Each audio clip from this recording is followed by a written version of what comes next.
Today we're going to be learning Masechet Nazir Daf Nun Dalet. It's the daf for Shabbat. We're going to start at the very bottom, or at the very top, really, of our daf. But we'll go do a very quick review.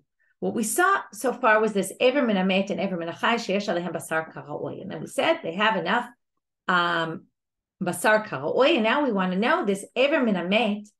Okay, and then we said, what if they don't have enough Basar Karaoy? And Rabbi Yochanan said, and Nazir Megalech, and Reish Lakish said the Nazir is Megalech, right? There was this whole debate because it didn't appear in the second Mishna. So what's the story? It was unclear. Now the Gemara wants to know this Ever Min Hamet that we're talking about. What's the case? If you have a part from a dead body, so if it has etzem, does it have etzem kiseora? Is it the size of a barley? So if it does, right, then we don't understand Rabbi Yochanan. Then why would Rabbi Yochanan say if it has etzem kiseora, why wouldn't the Nazir shave? And if it does have, if it doesn't have, it's not the size of a barley, then my time of Reish Lakish, then why would Reish Lakish forbid it? We always talk about bones; they have to be at least the size of a barley in order to be metameh by touching it. So, to which we said, Reish Lakish could answer that it's really talking about doesn't have etzem kiseora, and it's a chidush of the Torah that even so, the Nazir has to shave for coming in contact with a limb from a dead body that's less than the size of a barley. So now we're going to ask the following. So now we're trying to figure out where does he get this from.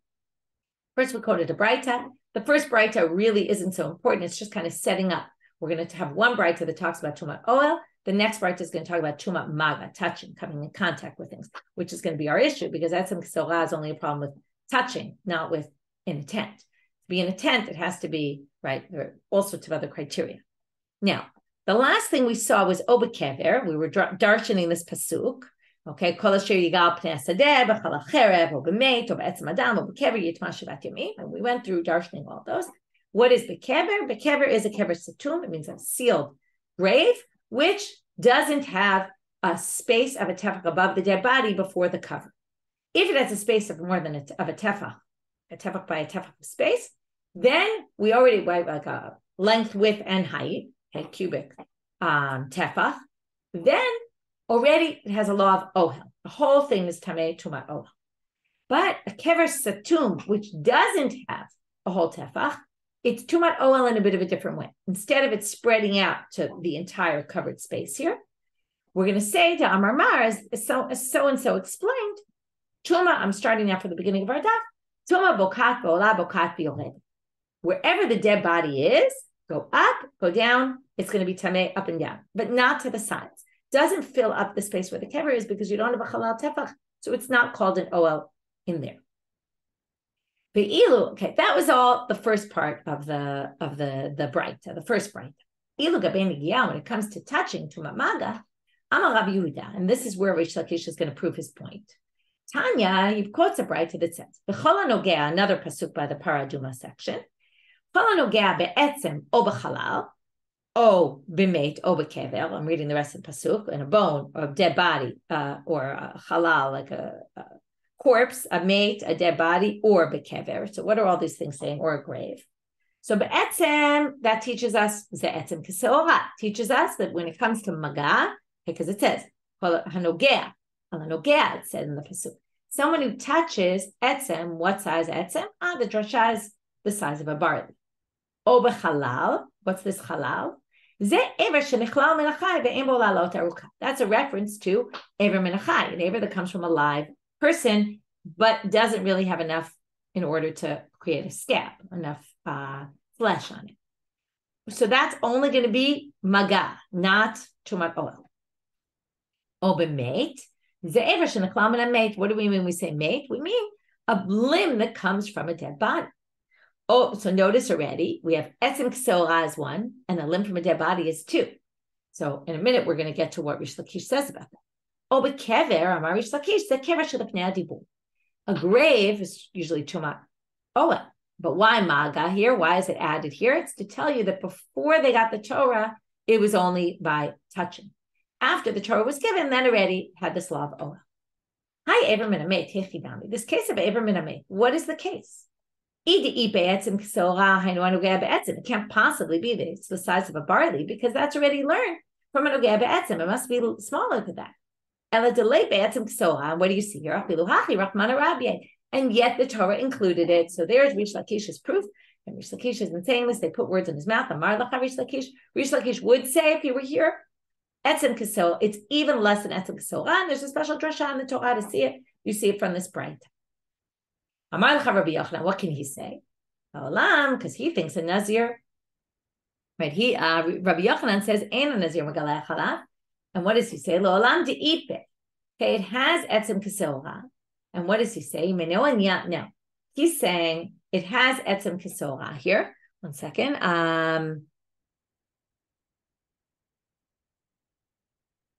Right. So now what is he saying? It has etzem kasora. And imenu inyan lemagao, in other words, he says they're really one and the same because he doesn't think that there's a unique halacha for this case where it doesn't have etzem kasora. It's only going to be tameh if it's the size of a barley. But what does he say? So what's this coming to teach you in addition? There's no new halacha here. Well, the first reference of etzem is coming to teach you etzem the size of a barley is mitame be maga, by touching. Now there's an additional thing. It's really one and the same because it's a bone the size of a barley, and if it's less, it won't become tameh. Well, that second pasuk, we call it imenu inyan. If it's not coming for that, because it's already taught, it must be coming to teach you something new. Oh, it's coming to teach it's also mitame by carrying it, even if you don't actually touch it. So it's all etzem kasora because he certainly thinks less than etzem kasora is not an issue at all. Now we're going back to the very end of our Mishna. We're now on the very last point, which is all those things mentioned in the Mishna that we've been talking about for the last while, the make, kazayim minameh, the netzel, the malotavav rakav, the rotted stuff, the shidra, the gulgolet, right, the spinal column, the skull, ever min amet, ever min achai that has basar karaoi, the chatzi kavatzamot, the chatzi lo dam, okay, and the etzem ksora when it comes to map. All those hanazir megalech, mazeh b'shlishi b'chamishis, sprinkled the paraduma waters on day 3 and 7. So terat hakodmim, it cancels all the days he was a Nazir before, or she was a Nazir. You only start counting once you became pure and you bring your sacrifices. Now, once you become pure and you bring your sacrifices are potentially two different things. Because you become pure on day 7, you bring your sacrifices on day 8. So it comes to the Gemara and asks,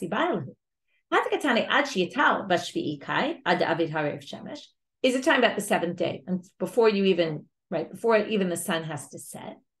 Umane, Rabbi Eliezer. And then it would match Rabbi Eliezer, who basically says you start counting on day 7. Maybe it means the 8th day. As it says later in the Mishna, right? Until you are pure and bring your sacrifices. So until day 8, you can't start counting. And then Mane Rabbanani, and that would match the approach of the rabbis. So Tashma Mitakatane Seifa. We're now going to learn it from the next Mishna, which we haven't read yet. But in the cases that are different, where the Nazir is not going to do a shaving and still maybe has to purify himself, but doesn't have to do the shaving, doesn't bring sacrifices, it says there, matchil umonem yad, because you sprinkle on day 3 and 7, and then you immediately start counting. So haresha, my ad shiyatar. So then when it says ad shiyatar, it must mean something different. It must mean ad shiyavi korbanotaf. In other words, if it says matchil umonem yad is the way you explain, start counting on day 7, then when you say until you become pure and bring your sacrifices, you must mean day 8. And therefore they say, Umane Rabbanani da'amri nizirut ta'ara ad shmini lo chayla. As the rabbis say, nizirut of purity, when you get out of impurity and you start counting your nizirut again, you only start from the 8th day. Now we're going to move to the next Mishna. Aval hasechachot v'praot ubeit hapras. If you remember, when we learned the first Mishna, we said, the Rambam says everything in Mishna, first Mishna, is deoraita, Torah law. Everything in this Mishna is rabbinic law. Then we had that question, though, what about Revi Dam and a quarter kav, right, a quarter log of blood and a quarter kav of atzamot is deoraita? I'm sorry, is derabana? Isn't it deoraita? So the Rambam says no. Proven from this distinction in our Mishnah. In the first Mishnah, it said half a kav, half a log, and here it says quarter kav, quarter log, shows that this law is actually only rabbinic.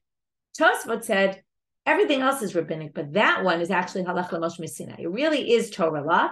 But there's a tradition that the Nazir doesn't shave for that, for whatever reason. But everything else is definitely rabbinic. So sechachot and praot. Sechachot are trees that are going over like an area. There's branches jutting out, or praot or stones jutting out of a wall. And there's tumah under one of them, and we don't know which one. Or there's tumah under one of them, we know which one, but I passed underneath and I'm not sure which one, right? So those things make an ohel. So anything under that branch is, if I go under there, I'll become impure. So I went under this thing, but I'm not sure either which one had the tumah, or I'm not sure which one I went under. Ubeta pras, that's a field where there were graves, and then it got plowed. And now there's broken pieces of bones everywhere. We don't really know. We're not sure if there's tumah there or not. We're not sure. Maybe there's more graves. We don't really know. So there's a concern that there's graves there. It's what we call tumah midurabana, rabbinic tumah. We're not sure. Eretz ha'amin, the rabbis made, and we're going to talk about this more later, a gzera, an ordinance that the chutz la'aretz, everywhere outside of Israel, is impure. We'll talk about this in a bit. Hagolel, different explanations, either a cover of a coffin, or maybe the cover of burial graves, like in Beit Sha'arim, there's these caves, burial caves. So they put a stone to cover the cave. Perhaps we're talking about that. Hadofek, this is the side of the coffin. Urevi dam, the quarter lobe of blood that we talked about. Ohel, if I touched an ohel where there was a dead body in it. Rova atzamot, a quarter cup of bones, that we also discussed. Kelim anogim b'met. The mate is called avia v'otatuma. A kli comes in contact with it. The kli becomes an avatuma. And then it can be metame people and make me a rishon. But if I became tameh and I'm a nazir to this kli, since the pasuk says ki yamut mate alav, if a mate comes in contact with me, here I came in contact only with a kli that was in a vessel that was in contact with a dead body. That's not going to mess up my nazirut. Ubime sfaro ubime gamro. If I'm a leper, and a leper has 7 days where he's, if I'm determined, they tell me I'm a definite leper. Okay, we'll get to the days where you're not sure if you're a leper or not, but Yemei Gemaro are when I'm a definite leper. And then I count 7 days. I shave at the end for being a leper. Then I count. That's the Yemei Safro. Then I count 7 days. The end of that, I do shave a second time, and there's a whole process that we go through. I'm not going to get into all the details, but those 14 days, okay, al elu ena nazir magalech. If I'm a nazir, mitzora, a leper, I don't need to shave. Now, I need to shave because I'm a leper, but I don't shave because of nizirut. So in all these cases, although we'll see not in all of them, you sprinkle the paraduma waters on day 3 and 7. Okay, which ones, for example, don't you? So you don't sprinkle on the vessels, and you don't sprinkle on a leper. They don't need to become pure in that way. And all the days, so you start 3 and 7, you sprinkle, if it's all the cases of impurity, then it doesn't cancel all your previous days, but it did put a pause on your days. You had to pause and stop counting for all those days, whatever this was, while you purify yourself. Then, but on day 7, you immediately start counting again. And you don't have to bring a sacrifice. So that's how this was distinguished from the previous cases. Now they say be'emet amru, and furthermore they said, different explanations what exactly be'emet amru, in truth they said, here we're really in category 3. Yemei hazav v'hazavav, yemei esgei rosh ha'mitzorah, harei elu olim lo. But if I become a zav or a zavav, right, a male or female, right? So if I'm a female, I could be a zavav. If I'm male, I could be a zav, which are 7 days, I have to wait 7 clean days, and plus the days I'm bleeding, or I have a discharge if I'm a man. And yemei esgei rosh ha'mitzorah. The mitzorah is waiting the 7 days till the coin comes back to check. Is it really leprosy? Is it really not? We don't know yet. Harei elu olim lo. Those days count as days of nizirut. Forget about everything else, right? Forget about, they don't cancel. Not only do they not cancel, not only do, right, you just keep on being a nazir. This has absolutely nothing to do with your nizirut. So it doesn't have any effect whatsoever. Now the Gemara starts explaining. This is a tree that's going over the ground. So again, the branches are going out, and they have to be a tefach wide. And then if you go under them, right, it'll be, and it has the laws of ohel. Praot, there's a word missing here. Avanima yotzim min hagader, stones that are jutting out of a fence. Be'eretz ha'amin. Now we're going to get to this chutz la'aretz, and we're going to end in the middle of the discussion. Ibayelu. Eretz ha'amin mishum avira gazru aleh, or deem mishum gusha gazru aleh. We're going to ask a question and then try to prove it from our Mishna. So eretz ha'amin, this chutz la'aretz. why did the rabbis say all of Chutz La'aretz is tameh? Is it because of gusha or is it avira? So let's start with gusha. Gusha is easy. Gusha means that in Chutz La'aretz, there could be graves of Jews. They could have been dug up and not taken care of properly. And there could be bones of Jews, which are matame. So I'm worried that anywhere I walk in Chutz La'aretz, I might be walking over a grave. And then there's too much, right? It'll go up and it'll make me impure, right? Assuming it's a kazayit of basar, or it's, rov binyan, it has to be in a way that would make me impure, or maybe if I walk on the ground, I touch bones, and then it'll be even the size of a barley. Or is it mishum avira? Or is it just the airspace? Meaning, let's say I get into Chutz La'aretz in a box, and I can't become impure to my oil because the box is blocking it. So what if I go and I'm just in the airspace, but I'm not on the ground, touching the ground, over the ground, anything like that? Well, again, in a way that would make me impure. So perhaps the rabbis just didn't want people going to Chutz La'aretz. So they said, we don't want people leaving Israel. So we're going to tell you that Israel is all impure, because people cared about impurity, so they didn't want to go. So it was a way of deterring people from leaving the land of Israel. And then, so that's the question. Which one is it? Hashma, let's learn from our Mishna. It says, you sprinkle on day 3 and day 7. Well, it's just that the rabbi said, we don't want you going to outside of Israel. So we're just going to say, you go there, poof, you're impure, having nothing to do with really that you became in contact with bones.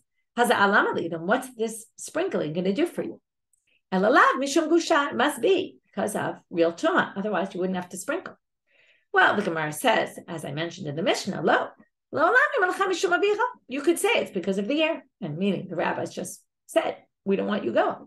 And the fact that they mention this, that's on the other cases, just not on this case. And how do we know this could be a good answer? Because you can prove it further, because they need sprinkling on day 3 and 7. It must be on the other things, and therefore don't prove anything for this 3 and 7, because it doesn't necessarily apply to all the cases. And therefore, we can't use our Mishnah to answer that question. And we'll continue along this with this debate. Is it gusha or is it avira? Actually comes up in other sugyot as well. Anyway, we'll continue with that discussion tomorrow. Wishing everyone a Shabbat Shalom or Shabbat Tov.